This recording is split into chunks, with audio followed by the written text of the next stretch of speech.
পাঁচতলার উপরে নতুন এই ফ্ল্যাটের বড় বড় জানলা দিয়ে চারপাশে ছড়িয়ে থাকা শহরটাকে ভারী অদ্ভুত দেখায়।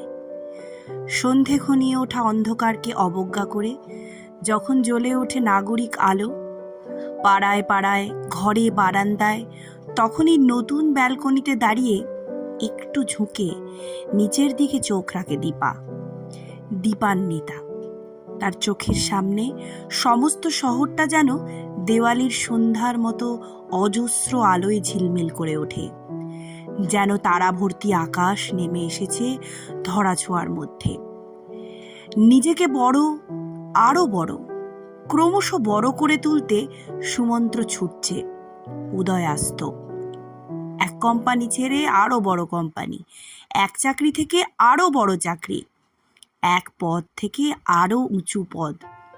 মাইনে বাড়ছে জীবনযাপনের রন্ধ্রে রন্ধ্রে স্বাচ্ছন্দ্য, বিলাস।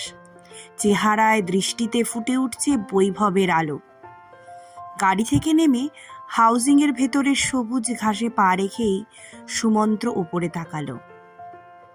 পাঁচতলার ব্যালকনিতে ঝুঁকে দাঁড়ানো সুন্দরী বউকে দেখেই মনটা কেমন খুশিতে ভরে উঠল। তারপর দ্রুত পায়ে এগোলো লিফটের দিকে। মাত্র 1.5 বছরের বিবাহিত জীবন, তৃতীয় কেউ এখনই আসুক এটা ওরা দুজনেই চায় না। সুন্দরী স্ত্রী, প্রেম এখনো অপার রহস্যের রূপ রস গন্ধ নিয়ে টকবগে তেজিয়ান।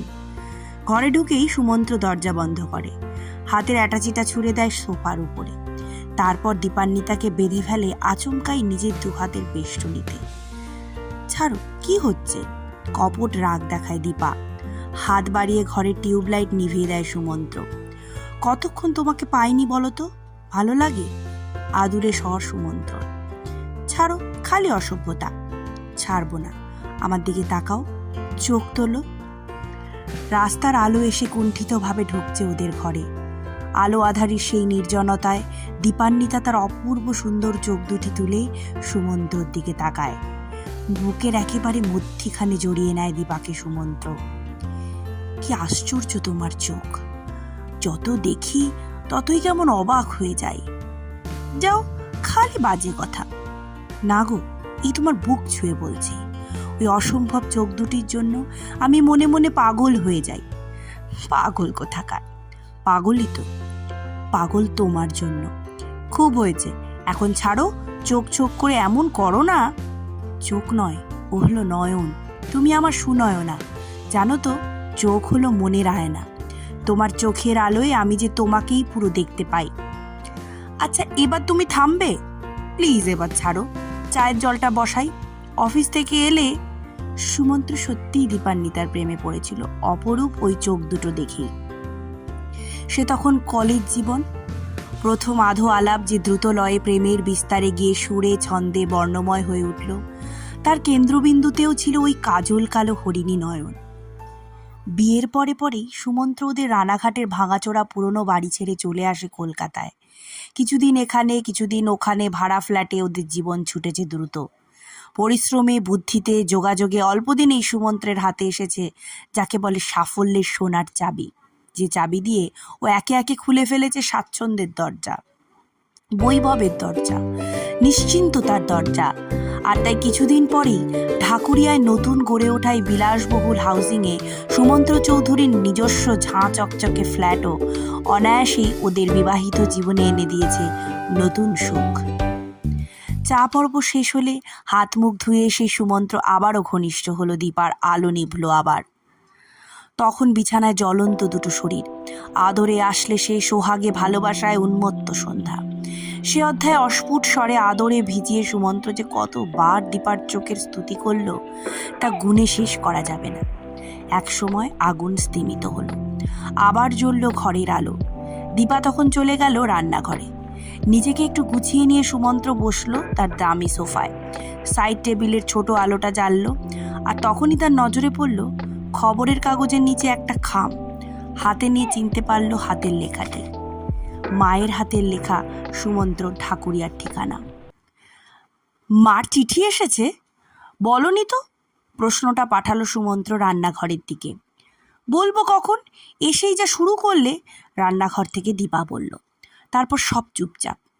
দেওয়াল ঘড়িটা টিক টিক শব্দে সময় মাপছে।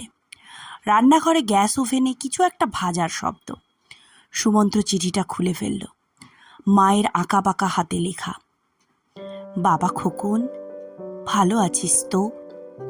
অনেক দিন তোর কোনো খবর পাই না। জানি তুই খুব ব্যস্ত, চিঠি লেখার হয়তো সময় পাস না। সবসময় বড় মন কেমন করে। কত দিন তোকে দেখি না। বৌমা ভালো আছে তো? আমরা এখানে আছি এক প্রকার। তোর দাদার অবস্থা তো জানিসই। ওই এক চিলতে পান সিগারেটের দোকান, তাও নানা ঝামেলা। তাছাড়া ওর শরীরটাও ভালো যাচ্ছে না, বড্ড খাটনি রে।